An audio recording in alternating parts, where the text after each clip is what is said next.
apa kabar sahabat sisi lain dunia? Nah sahabat, masih jelas tergambar dalam ingatan betapa mengerikannya tsunami Aceh tahun 2004 silam. Meski dalam peristiwa maha dahsyat tersebut, ada ribuan korban jiwa, namun Allah masih memberi kesempatan hidup bagi beberapa orang.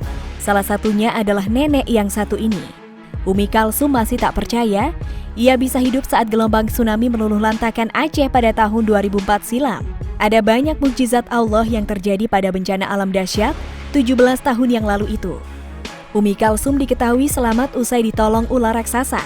Dilansir dari berbagai sumber, Maksum begitu Umi Kalsum biasa disapa, berprofesi sebagai juru memandikan mayat. Dia juga bidan kampung dan telah melakoni pekerjaan ini selama 35 tahun. Nenek yang kala itu sudah berusia 60 tahun itu mengenang, pada Minggu pagi 26 Desember 2004, ia sedang asyik menanam bunga di pekarangan rumahnya di Desa Alunaga, Kabupaten Aceh Besar. Tiba-tiba tanah Aceh diguncang gempa berkekuatan 9,1 skala Richter. Beberapa menit setelah gempa, orang berlarian sambil berteriak air laut naik. Maksumi juga ikut berlari karena anaknya juga berteriak bahwa air laut saat ini sudah naik. Tapi sebelum kita bahas lebih lanjut, bagi sahabat yang belum subscribe, jangan lupa untuk tekan tombolnya yang ada di bawah ya. Terus juga nyalakan loncengnya, biar sahabat semua tidak ketinggalan informasi menarik lainnya dari sisi lain dunia. Saat itu yang dia ingat hanya menggendong cucunya yang baru berumur 5 tahun. Tiba-tiba tubuhnya terhempas gelombang tsunami. Kemudian cucunya terlepas dari genggaman tangannya. Secara samar-samar Maksum ingat dia diaduk-aduk di dalam air dan sempat tangannya tersangkut di pagar dan hampir putus. Kemudian ia pingsan. Saat terombang-ambing yang ia sendiri pun tidak tahu sudah berapa lama, dalam keadaan setengah sadar, ia melihat jembatan kayu. Disitulah keajaiban yang sulit dinalar terjadi. Maksum melihat ular besar di depan matanya, dan tanpa aba-aba ular tersebut melilitnya. Ia tidak tahu sejak kapan ular itu bersamanya. Saat dibawa ular itu, dia hanya bisa berucap zikir dan terus berbisik agar diselamatkan ke darat.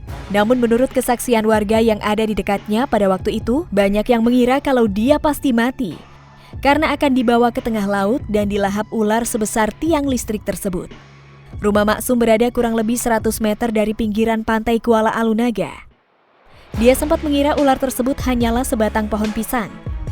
Saat tubuh Maksum dalam lilitan ular tersebut, Umi sempat melihat mayat-mayat korban tsunami berhanyutan dengan sampah memenuhi Krueng atau Sungai Aceh yang bermuara ke Laut Alunaga. Ia pun kembali pingsan saat masih dililit ular dan kembali tersadar saat sudah di kawasan Sungai Lamyong. Beberapa menit kemudian, ia pun bercerita bahwa ada seorang remaja melemparkannya sehelai kaos. Disusul seorang wanita yang memberikannya sehelai gorden untuk menutupi tubuhnya. Rupanya Maksum sudah telanjang karena bajunya semua robek.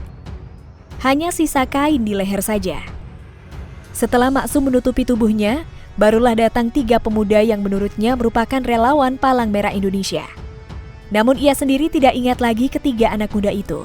Padahal ia ingin sekali mengucapkan terima kasih pada relawan PMI ini. Namun sayangnya Maksum tidak mengenalinya.